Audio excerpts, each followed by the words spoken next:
ایک نوجوان کو چوری کے جرم میں حضرت عمر رضی اللہ عنہ کی عدالت میں پیش کیا گیا۔ جب معلومات کرنے پر اس نوجوان کا جرم ثابت ہو گیا تو آپ نے شریعت کے مطابق ہاتھ کاٹنے کا حکم سنا دیا۔ وہ نوجوان فریاد کرنے لگا اور رونے لگا، معافی کا طلبگار ہوا کہ یہ میری پہلی چوری ہے، میں آئندہ کبھی بھی چوری نہیں کروں گا۔ حضرت عمر فاروق رضی اللہ تعالیٰ عنہ نے فرمایا، تم غلط کہتے ہو، تم نے اس سے پہلے بھی کئی چوریاں کی ہیں۔ آخر اس نوجوان کو اس بات کا اقرار کرنا ہی پڑا کہ واقعی اس نے چوری پہلے بھی کی ہے۔ اب وہ معافی مانگنے کی جگہ حیران تھا کہ آپ کو کیسے میری ان چوریوں کے بارے میں خبر ہوئی۔ اس نے حیرانگی کے عالم میں پوچھا، اے امیر المومنین، میری ان چوریوں کے بارے میں میرے اور میرے اللہ کے سوا اور کسی کو معلوم نہیں، آپ کو اس بات کی اطلاع کیسے ہوئی؟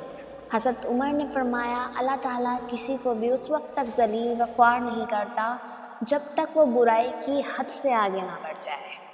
تو دوستو، اللہ تعالیٰ کبھی بھی اپنے بندوں کو رسوا نہیں کرتا اور نہ ہی رسوا ہونے دیتا ہے، وہ ہمیشہ اس کا پردہ رکھتا ہے۔ لیکن جب گناہ نہ رہے اور عادت بن جائے تو رسوائی مقدر بن جاتی ہے۔ وہ رب جانتا ہے کہ آپ نے اور ہم نے کون سے گناہ دن کے اجالے میں کیے اور کون سے گناہ رات کے اندھیروں میں چھپ کر کیے، لیکن اس نے ہمارا پردہ رکھا ہے۔ تو دوستو، وقت رہتے اپنے گناہوں سے توبہ کریں اور رسوائی کو اپنا مقدر نہ بننے دیں۔ السلام علیکم۔ ہمارے چینل کو لائک اینڈ سبسکرائب ضرور کریں۔